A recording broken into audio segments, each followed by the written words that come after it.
بکریوں کی افزائش نسل۔ بکریوں کی پرورش زمانہ قدیم سے چلی آ رہی ہے۔ تقریباً تمام انبیاء علیہ السلام بھی اسی پیشے سے وابستہ رہے ہیں۔ اس وقت پاکستان میں بکریوں کی کل تعداد 5,70,00,000 کے قریب ہے۔ پاکستان میں بکریوں کی سالانہ پیداوار تمام جانوروں سے زیادہ ہے۔ 2005-6 کے اکنامک سروے آف پاکستان کے مطابق 1.9 میٹرک ٹن گوشت پیدا ہوتا ہے۔ تحقیق کے مطابق بکریوں کا دودھ ذیابیطس کے مرض کے لیے مفید ہے۔ بکری کو غریب کی گائے بھی کہتے ہیں۔ پاکستان میں بکریوں کی نسلیں۔ اس وقت پاکستان میں بکریوں کی 30 نسلیں پائی جاتی ہیں۔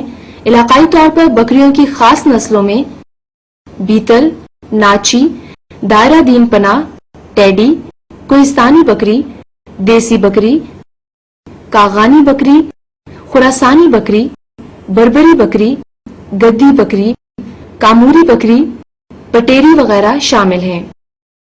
افزائش کے لیے بکریوں کی رہائش۔ بکریوں کے لیے باڑے کچے اور پکے دونوں قسم کے بنائے جا سکتے ہیں۔ ابتدا میں عام قسم کے سرکنڈے اور بانس کے ایسے چھپر بنائے جا سکتے ہیں جس کی مٹی اور توڑی سے لپائی کر دی گئی ہو۔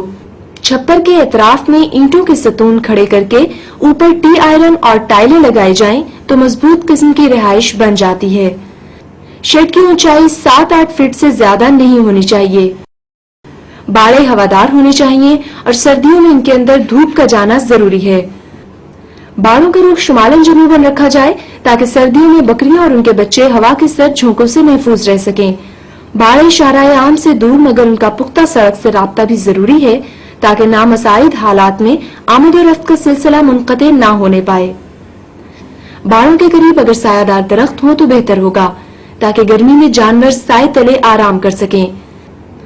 100 جانوروں کے لیے 12 سے 15 فٹ لمبی، 1 فٹ چوڑی اور 9 انچ گہرے پانی کے ٹب اور 10 سے 12 عدد کھرلیاں کافی ہوتی ہیں۔ اس لیے جانوروں کے کمرے تعداد کے حساب سے بنانے چاہیے تاکہ چھوٹے جانوروں کو موت سے بچایا جا سکے۔ مادہ بکریوں کا انتخاب اور خرید۔ بکریاں صحت مند اور جوان خریدی جائیں۔ 3-4 ماہ کی حاملہ بکریاں زیادہ سود مند رہتی ہیں۔ منتخب شدہ بکریوں کا جسم گتھا ہوا، دیکھنے میں خوبصورت اور ہوانہ ہر قسم کی بیماری سے پاک ہونا چاہیے۔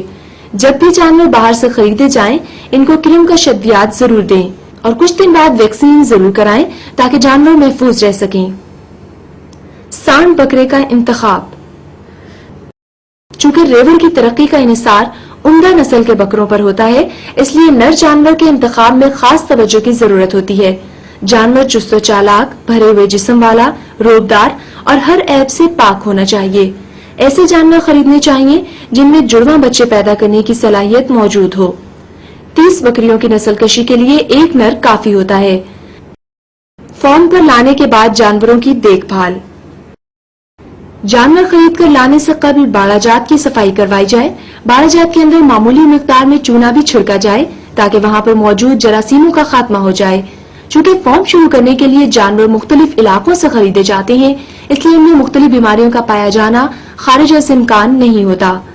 مشاہدے میں آیا ہے کہ کرمی بیماریاں مالک کو زیادہ پریشان کرتی ہیں۔ جب بھی جانور باہر سے خریدے جائیں ان کو کرم کا شدیات ضرور دیں اور کچھ دن بعد ویکسین ضرور کرائیں تاکہ جانور محفوظ رہ سکیں۔ نسل کشی۔ نسل کشی ایسا عمل ہے جس پر آئندہ نسل کا دار و مدار ہوتا ہے۔